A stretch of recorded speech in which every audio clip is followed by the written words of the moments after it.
নমস্কার, সকলকে স্বাগত জানাই আমাদের চ্যানেলে। আপনার দিনটি শুভ হোক এই প্রার্থনা করে আজকের ভিডিওটি শুরু করছি। আজকের ভিডিওতে আমরা কথা বলবো কেতুর রাশি পরিবর্তন নিয়ে।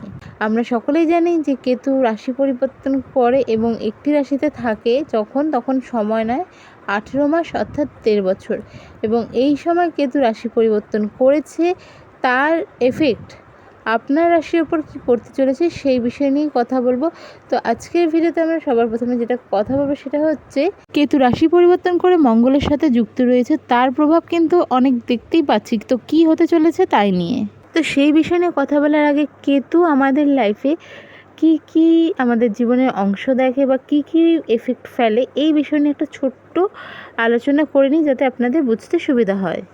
যত রকম তন্ত্র মন্ত্র অকাল্ট বা এরকম ধরনের যেসব বিদ্যা রয়েছে তার ওপর কিন্তু কেতু বেশ এফেক্ট ফেলে। জীবনে আধ্যাত্মিক দিকটা যে হয় সেটা দেখায় কেতু, আপনাকে স্ট্রাগলও কিছুটা দেয় কিন্তু কেতু। জীবনে কারো যদি ব্রহ্মচারী বা বৈরাগ্য ভাবও থাকে সেটাও কিন্তু দেয় কেতু। কেতুর অংশ হিসাবে শ্বাসনালীকেও ধরা হয়ে থাকে। দুর্ঘটনার কারক হিসেবেও কেতুকে মানা হয়ে যায়। শাস্ত্রজ্ঞান থেকে ভগবানের প্রতি বা আধ্যাত্মিক দিকের প্রতিও যে আপনার নেশা বলতে পারেন বা আপনার ইচ্ছা বলতে পারেন, এগুলো কিন্তু কেতুই দিয়ে থাকে। স্কিন প্রবলেম বা নার্ভের প্রবলেমেও কিছুটা এফেক্ট ফেলে থাকে কেতু।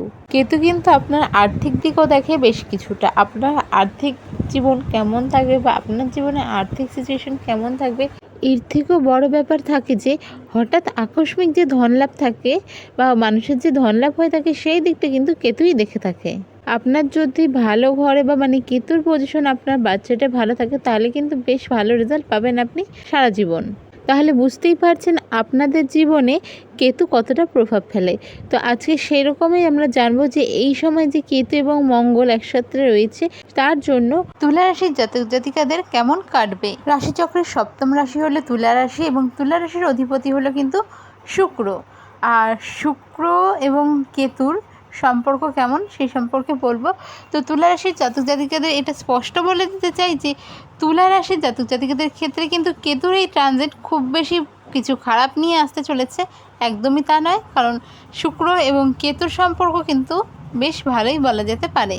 কেতু এই সময় আপনাদের 11তম ঘরে ট্রানজিট করছে আপনাদের সিংহ রাশিতে।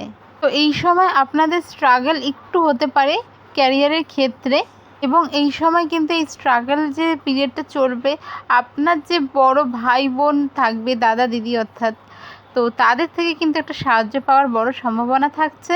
সাথে সাথে কোনো প্রকার সম্পত্তি বা পৈতৃক সম্পত্তি এরকম কিছু বিষয় নিয়েও কিন্তু আপনার থেকে বয়স জ্যেষ্ঠ যারা রয়েছে, তুলা রাশিকে বলছি, ছোটদের কথা তো বলছি না, বড় যারা রয়েছে তুলা রাশির জাতক জাতিকাদের থেকে দাদা দিদি যাদের আমরা বলে থাকি, তাদের সাথে কিন্তু সম্পর্ক একটু খারাপ হওয়ার সম্ভাবনা থাকছে। কম্পিটিটিভ এক্সামের ক্ষেত্রে আপনারা মোটামুটি ভালো রেজাল্টের আশা করতে পারেন, তবে তার জন্য কিন্তু একটু পরিশ্রম করতেই হবে। জব ইন্টারভিউর ক্ষেত্রেও পজিটিভ রেজাল্ট আশা করা যেতে পারে এই সময়। এই সময় কিন্তু শুধুমাত্র মঙ্গল বা কেতুর ট্রানজিট ঘটেছে রাহুরও। তুলা রাশির ক্ষেত্রে কিন্তু কেতুর রিলেটেড সেরকম বড় প্রবলেম না থাকলেও রাহুর কারণে কিন্তু সমস্যা, বাধা, ডিলে বা আরও ধরনের প্রবলেম ক্রিয়েট হতে পারে। তো সেক্ষেত্রে আপনাকে কেতু নিয়ে চিন্তা করতে হবে না, আপনি কিন্তু এই সময় কিছু রাহুর রেমেডি করতে পারেন, যার ফলে কিন্তু আপনাদের যে ছোটো ছোটো বাধা আসতে চলেছে বা ডিলে হতে চলেছে সেগুলো থেকে মুক্তি পাবেন। এই সময় আপনারা যেটা করবেন সেটা হলো প্রতিদিন চেষ্টা করুন হনুমান চালিসা পাঠ করার। মঙ্গলবার বা শনিবার আপনারা কালো উড়াল ডাল কাউকে দান করতে পারেন, সেটা আপনার যতটা সম্ভব আপনার পক্ষে সেই হিসাবে, তার কোনো মিনিমাম বা ম্যাক্সিমাম কোয়ান্টিটি নেই। আর চেষ্টা করবেন ডালটা আগের দিন কিনে রাখার। যদি মঙ্গলবারে দান করতে চান তাহলে সোমবারে কিনে রাখবেন, এবং শনিবারে যদি দান করতে চান সেক্ষেত্রে কিন্তু শুক্রবারে কিনে রাখবেন। ডেটগুলোতে কিনবেন না, আবারও স্পষ্টভাবে বলে দিচ্ছি, মঙ্গলবার বা শনিবার কিনবেন না।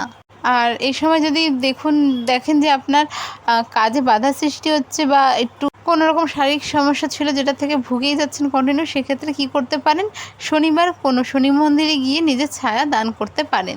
তো এটুকুনো করে দেখুন, অনেক রকম ভালো পজিটিভ রেজাল্ট পাবেন অবশ্যই।